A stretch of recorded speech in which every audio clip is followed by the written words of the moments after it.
PM Modi ने एक बार फिर विपक्ष की बोलती बंद कर दी है। विपक्ष के लोग सिर्फ आरोप लगाना जानते हैं, लेकिन पीएम मोदी काम करके दिखा रहे हैं।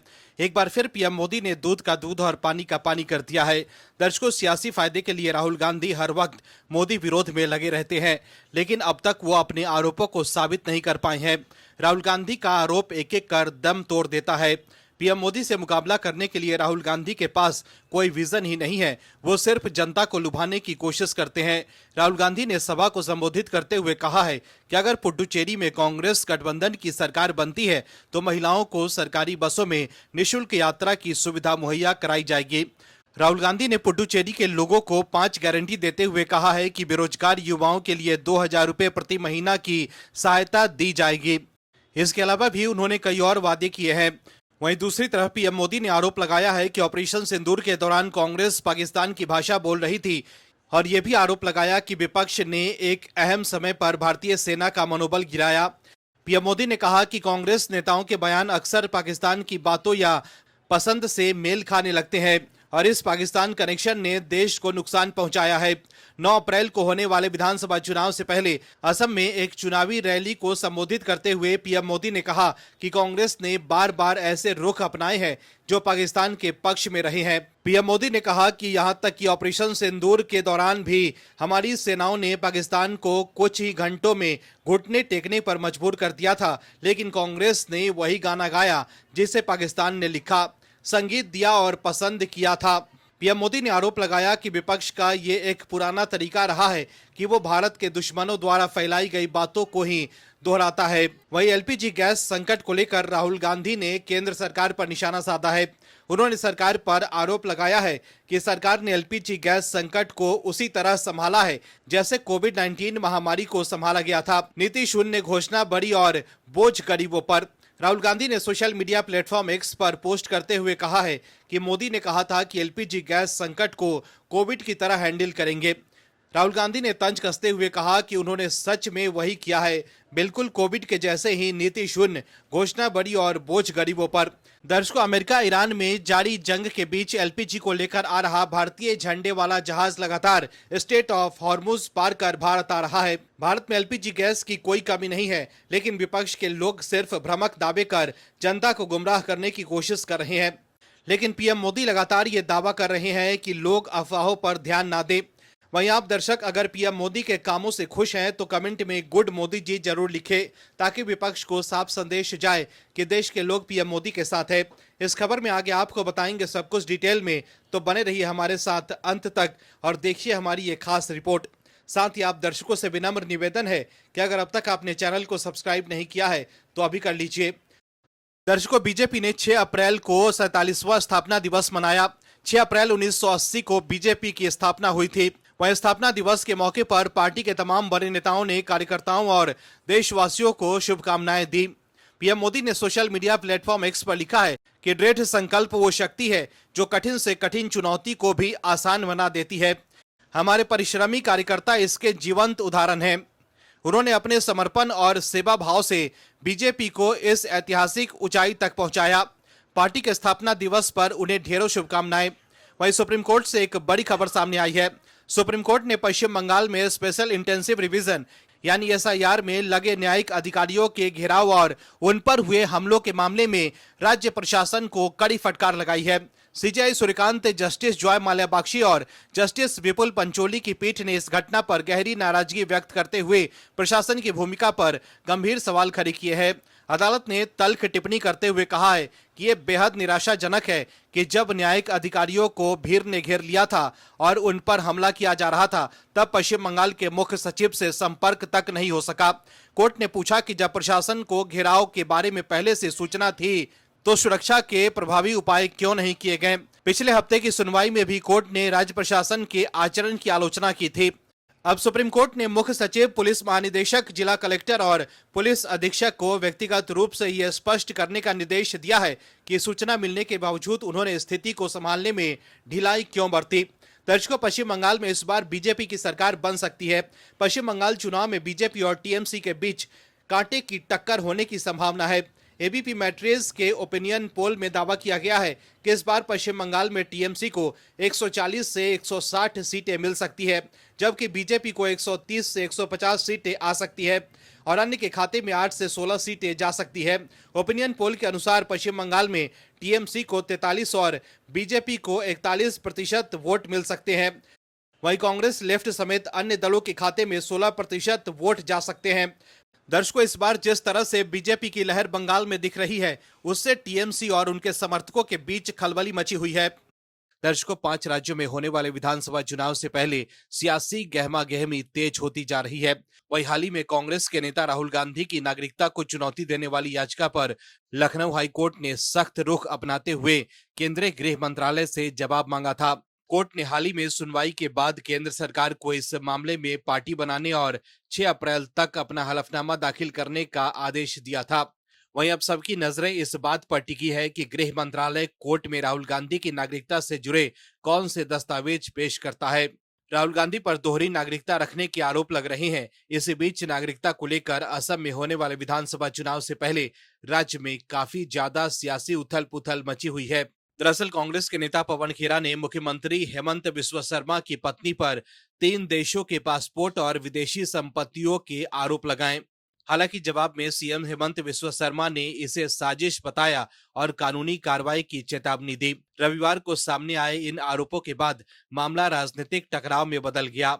दरअसल कांग्रेस नेता पवन खेरा ने कुछ दस्तावेज पेश करते हुए दावा किया कि हेमंत बिस्वा शर्मा की पत्नी रिंकी शर्मा के पास संयुक्त अरब अमीरात, मिस्र और एंटीगुआ और बारबुडा के पासपोर्ट हैं। उन्होंने ये भी आरोप लगाया कि दुबई में उनकी संपत्तियां हैं। अमेरिका के व्योमिंग में भी एक बड़ी कंपनी से संबंध है, जिसका बजट अरबों डॉलर है। इन संपत्तियों का जिक्र चुनावी हलफनामे में नहीं किया गया है। पवन खेरा ने सवाल उठाया कि क्या रिंकी शर्मा के पास भारतीय नागरिकता भी है, क्योंकि भारत दोहरी नागरिकता की अनुमति नहीं देता। वहीं इन आरोपों के आधार पर मुख्यमंत्री की गिरफ्तारी और उनकी उम्मीदवारी रद्द करने की मांग की गई है। इसके साथ ही उन्होंने केंद्रीय गृह मंत्री अमित शाह से मामले में हस्तक्षेप कर विशेष जांच दल गठित करने की अपील की। दिल्ली में प्रेस कॉन्फ्रेंस कर पवन खेरा ने इन पासपोर्ट की फोटोकॉपी भी दिखाई। वहीं पवन खेरा के आरोप पर असम के सीएम हेमंत बिस्वा शर्मा ने पलटवार किया है। शर्मा ने कहा है कि कांग्रेस की तरफ से लगाए गए आरोप झूठे हैं। उन्होंने कहा कि मेरी पत्नी और मैं अगले 48 घंटे के भीतर पवन खेरा के खिलाफ आपराधिक और दीवानी दोनों तरह के मानहानि के मुकदमे दायर करेंगे। उनके लापरवाह और मानहानिकारक बयानों के लिए उन्हें पूरी तरह से जवाबदेह ठहराया जाएगा। असम सीएम हेमंत बिस्वा शर्मा ने कहा है कि असम की जनता ऐसे दुष्प्रचार से गुमराह नहीं होगी। हम पूरी तरह से केंद्रित, दृढ़ निश्चयी और जनता से 100 से अधिक सीटों का निर्णायक जनादेश हासिल करने के प्रति आश्वस्त हैं। शर्मा ने कांग्रेस द्वारा प्रेस कॉन्फ्रेंस में दर्शाई गई फोटोकॉपी में त्रुटियों का उल्लेख किया और लिखा कि उपनाम बेमेल है। वहीं एक प्रेस कॉन्फ्रेंस को संबोधित करते हुए बीजेपी सांसद सुधांशु त्रिवेदी ने असम के मुख्यमंत्री और उनके पत्नी के खिलाफ कांग्रेस द्वारा लगाए गए आरोपों को खारिज किया। सुधांशु त्रिवेदी ने कहा कि जारी किए गए दस्तावेजों में कई बड़ी गलतियां हैं। हेमंत बिस्वा शर्मा के नाम में शर्मा की जगह उपनाम गलत तरीके से शर्मा लिखा गया है। ऐसा लगता है कि तस्वीर पब्लिक डोमेन में उपलब्ध तस्वीरों से ली गई है। राष्ट्रीयता मिस्र इजिप्टियन दिखाई गई है, जबकि पासपोर्ट एंटीगुआ और बारबुडा का है। ये सब साफ तौर पर दर्शाता है कि ये दस्तावेज मनगढ़ंत और गुमराह करने वाले हैं, जिन्हें संभवतः राज्य में चुनाव से पहले हताशा और निराशा में तैयार किया गया है। वहीं असम बीजेपी के नेता और मंत्री पीयूष हजारिका ने एक्स पर वीडियो शेयर कर कांग्रेस पर फेक कैंपेन चलाने का आरोप लगाया। वीडियो शेयर कर पीयूष हजारिका ने एक्स पर लिखा है कि तो पवन खेरा ने इस फेसबुक ग्रुप से गोल्डन कार्ड का नंबर चुरा लिया। कितनी शर्म की बात है। #Congress fake campaign. वहीं कांग्रेस नेता राहुल गांधी ने असम में चुनावी सभा को संबोधित करते हुए राज्य के सीएम हेमंत बिस्वा शर्मा को जेल में डालने की धमकी दी। अपने संबोधन में राहुल गांधी ने कहा कि हिंदुस्तान का सबसे भ्रष्ट चीफ मिनिस्टर, सबसे ज्यादा नफरत फैलाने वाला चीफ मिनिस्टर, सबसे ज्यादा उल्टी सीधी बातें करने वाला चीफ मिनिस्टर असम का चीफ मिनिस्टर है। और ये पता है क्यों इतनी उल्टी सीधी बात कर रहा है, क्योंकि ये जानता है कि कांग्रेस पार्टी के बब्बर शेर इनको जेल में डालने जा रहे हैं। वहीं राहुल गांधी को जवाब देते हुए सीएम शर्मा ने एक्स पर लिखा है कि 9 तारीख को जनता की अदालत में अंतिम फैसला होगा किसकी जगह कहां है। बीजेपी के फायर ब्रांड सांसद निशिकांत दुबे लगातार कांग्रेस की पोल खोलने में लगे हुए हैं। निशिकांत दुबे एक के बाद एक खुलासे करके कांग्रेस के कारनामों को बाहर ला रहे हैं। संसद से लेकर सड़क तक निशिकांत दुबे काफी एक्टिव नजर आ रहे हैं। लोकसभा में हमेशा ठोस तथ्य के साथ अपनी बात को रखने के लिए निशिकांत दुबे जाने जाते हैं। वहीं इन दिनों निशिकांत दुबे डंके की चोट पर खुलासे करके कांग्रेस को एक्सपोज कर रहे हैं। कांग्रेस के लोग ये समझ ही नहीं पा रहे हैं कि निशिकांत दुबे से मुकाबला कैसे करें। राहुल गांधी ने जब पूर्व सेना प्रमुख एमएम नरवणे की अप्रकाशित किताब पर सरकार को घेरने की कोशिश की थी, तब निशिकांत दुबे ने किताब का जवाब किताब से दिया था, जिससे कांग्रेस के लोग काफी तिलमिला गए थे। गांधी परिवार के सदस्यों पर छिपी किताब से कोट करते हुए जब निशिकांत दुबे ने लोकसभा में कांग्रेस को घेरा तो राहुल गांधी बैकफुट पर आ गए। पीएम मोदी भी निशिकांत दुबे के स्टाइल के मुरीद हैं। पीएम ये कह चुके हैं कि निशिकांत दुबे संसद सत्र शुरू होने से लेकर आखिर तक मौजूद रहते हैं। हर महत्वपूर्ण डिस्कशन में वो भाग लेते हैं और पूरी रिसर्च के साथ बहस करते हैं। वहीं अब एक बार फिर निशिकांत दुबे ने एक बड़ा खुलासा किया है। दर्शकों, संसद केवल कानून बनाने की जगह नहीं बल्कि ये लोकतंत्र की आत्मा और आम जनता की शक्ति का केंद्र भी है। लेकिन लोकसभा में नेता विपक्ष राहुल गांधी सिर्फ भ्रामक दावे करते हैं, लेकिन निशिकांत दुबे सबूत के साथ अपनी बात रखते हैं। दरअसल बीजेपी सांसद निशिकांत दुबे ने कांग्रेस पर बड़ा हमला बोलते हुए 1957 के दौर को कांग्रेस का काला अध्याय बताया। उन्होंने आरोप लगाया कि उस समय भारत दो महाशक्तियों अमेरिका और रूस का लगभग उपनिवेश बन गया था। निशिकांत दुबे ने एक्स पर कुछ दस्तावेज शेयर करते हुए अपनी पोस्ट में लिखा है कि 5 अप्रैल 1957 को EMS नंबूद्रीपाद के नेतृत्व में केरल की पहली निर्वाचित कम्युनिस्ट सरकार का गठन हुआ था। उन्होंने आरोप लगाया कि नेहरू और इंदिरा गांधी ने अमेरिका और CIA के साथ मिलकर राज्य सरकार को अस्थिर करने की साजिश रची थी। निशिकांत दुबे ने अपने एक्स पोस्ट की शुरुआत में लिखा है कि कांग्रेस का काला अध्याय। उन्होंने आगे ये भी लिखा कि 5 अप्रैल 1957 भारत में इसी दिन नंबूदिरिपाद जी के नेतृत्व में केरल में कम्युनिस्ट पार्टी की सरकार बनी थी। मुख्यमंत्री बनते ही सीधे सोवियत रूस जाकर ख्रुश्चेव से आर्थिक और सैन्य सहयोग लेना चाहते थे। वो भारत में खूनी आंदोलन कर सत्ता हासिल करना चाहते थे। दूसरी तरफ अमेरिकी सरकार और CIA से सीधे मदद लेकर तत्कालीन कांग्रेस अध्यक्ष इंदिरा गांधी और प्रधानमंत्री जवाहरलाल नेहरू कम्युनिस्ट सरकार को गिराने की साजिश रच रहे थे। निशिकांत दुबे ने आगे लिखा है कि तत्कालीन अमेरिकी राष्ट्रपति आइजनहवर ने भारत सरकार और इंटेलिजेंस एजेंसी के साथ मिलकर सत्ता परिवर्तन किया। भारत में रूस और अमेरिका सरकार आंदोलन चुनाव का नतीजा तय करने लगे। भारत दोनों महाशक्तियों का उपनिवेश बना।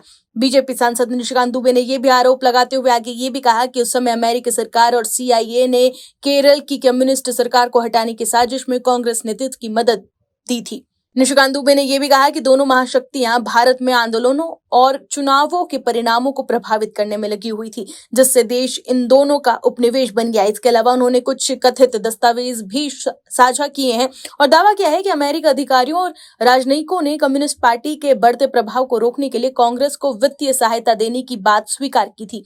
दर्शकों, असम विधानसभा चुनाव से पहले कांग्रेस नेता पवन खेड़ा द्वारा असम के मुख्यमंत्री हेमंत बिस्वा शर्मा की पत्नी रिंकी भुइया शर्मा पर लगाए गए आरोपों को लेकर कांग्रेस खुद ही फंसती नजर आ रही है। दरअसल पवन खेड़ा ने एक प्रेस कॉन्फ्रेंस में यह आरोप लगाया कि उनकी पत्नी के पास UAE, मिस्र और एंटीगुआ एवं बारबुडा के 3 विदेशी पासपोर्ट है। उन्होंने इन दावों के समर्थन में कुछ दस्तावेज भी दिखाए थे। कांग्रेस ने आरोप लगाया कि उनकी पत्नी यानी कि हेमंत बिस्वा शर्मा की पत्नी के पास दुबई में प्रॉपर्टी और अमेरिका में कंपनी भी है। लेकिन पवन खेड़ा के इन आरोपों पर सीएम हेमंत बिस्वा शर्मा ने कांग्रेस को असलियत दिखा दी है। सीएम हेमंत बिस्वा शर्मा ने आगामी असम चुनाव में पाकिस्तान का हाथ होने का दावा किया है और ये भी कहा कि पाकिस्तान का कांग्रेस को समर्थन है। उन्होंने कहा कि पिछले 10 दिनों में पाकिस्तान के चैनल में असम चुनाव पर 11 टॉक शो किए गए। यहाँ तक कि कांग्रेस नेता पवन खेड़ा की प्रेस कॉन्फ्रेंस का मटेरियल भी पाकिस्तानी सोशल मीडिया ग्रुप ने ही दिया था। कांग्रेस नेता पवन खेड़ा ने असम सीएम शर्मा की पत्नी पर आरोप लगाया था कि उनके पास 3 लिविंग पासपोर्ट है, एक ही वक्त में तीनों एक्टिव है। गोल्डन कार्ड UAE का है जो साल 2027 तक एक्टिव है। दूसरा पासपोर्ट एंटीगुआ बारबुडा का है जो साल 2031 तक खत्म होगा। तीसरा इजिप्ट का है। उन्होंने कहा कि कोई और राजनेता नहीं होगा जिसके पास 3 देशों के पासपोर्ट हो। क्या आप क्रिमिनल है जो आपको 3 पासपोर्ट की जरूरत पड़ रही है? उन्होंने ये भी आरोप लगाया कि सीएम हेमंत बिस्वा शर्मा की पत्नी भारत की नागरिक नहीं है और वो अवैध है। अगर वो भारत के नागरिक है तो वो गैर कानूनी है, क्योंकि अगर ये पासपोर्ट सही नहीं है तो गृह मंत्री अमित शाह को बताना चाहिए और जांच बिठानी चाहिए। पवन खेड़ा ने ये तक आरोप लगाया कि शर्मा परिवार चुनाव हारने के बाद देश छोड़ने की तैयारी कर रहे हैं। लेकिन सीएम हेमंत बिस्वा शर्मा और उनकी पत्नी रिंकी गुइया शर्मा ने लगातार एक्स पर पोस्ट करते हुए कांग्रेस के इन सभी आरोपों को धराशायी किया। उन्होंने कहा कि ये एआई और फोटोशॉप का इस्तेमाल कर जनता को बरगलाने की कोशिश कर रहे हैं। सीएम हेमंत बिस्वा शर्मा और उनकी पत्नी ने पवन खेड़ा और उनके साथियों पर मानहानि केस दर्ज कराने की भी बात कही है। वहीं इस संबंध में सीएम हेमंत बिस्वा शर्मा ने प्रेस कॉन्फ्रेंस भी की है। सीएम हेमंत बिस्वा शर्मा ने कांग्रेस के इन दावों के खिलाफ कानूनी कार्रवाई करने की जानकारी दी और कहा कि ऐसे मामलों में आईपीसी की धारा 420 और 468 के तहत कार्रवाई होती है। उन्होंने कांग्रेस के दावों का भी पर्दाफाश किया। सीएम शर्मा ने कहा कि रिसर्च के दौरान उन्होंने ये पाया है कि पवन खेड़ा की प्रेस कॉन्फ्रेंस का पूरा मटेरियल एक पाकिस्तानी सोशल मीडिया ग्रुप ने दिया था। ये भी कहा कि पिछले 10 दिनों में पाकिस्तानी चैनल ने असम चुनाव पर कम से कम 11 टॉक शो किए, जो पहले कभी नहीं हुआ, और हर टॉक शो का नतीजा कांग्रेस को चुनाव में जिताने का रहा। उन्होंने कहा कि पवन खेड़ा के प्रेस कॉन्फ्रेंस से पाकिस्तान का लिंक अब और भी ज्यादा साफ हो गया है। सीएम हेमंता ने अपनी पत्नी के नाम दर्ज कंपनियों पर सफाई देते हुए ये भी कहा कि कोई भी व्यक्ति 199 अमेरिकी डॉलर में एक कंपनी रजिस्टर करवा सकता है, और ऐसा ही कांग्रेस ने किया। सीएम ने आरोप लगाया कि पवन खेड़ा की मदद पाकिस्तानी सोशल मीडिया ग्रुप ने की है, जहां से उन्हें रिंकी के फर्जी पासपोर्ट के दस्तावेज उपलब्ध कराए गए। वहीं बीजेपी नेता और मंत्री पीयूष हजारिका ने एक्स पर पोस्ट करते हुए वीडियो में ये बताया है कि कांग्रेस के एडिटर ने कैसे फेक पासपोर्ट बनाया है। पीयूष हजारिका ने एक्स पर लिखा है कि ये 101 ट्यूटोरियल है कि कैसे कांग्रेस के घटिया एडिटर्स ने कांग्रेस फेक एआई कैंपेन बनाया। हमने इस जालसाजी को उससे भी कम समय में बेनकाब कर दिया जितना समय इन्हें इसे करने में लगा था। तो देखा आपने कैसे कांग्रेस इस मामले में घिर चुकी है। प्रेस कॉन्फ्रेंस में पाकिस्तानी लिंक का सबूत दिखाकर सीएम शर्मा ने कांग्रेस को बैकफुट पर ला दिया है। Bureau report OMH news. आप दर्शकों से विनम्र निवेदन है कि चैनल को सब्सक्राइब जरूर करें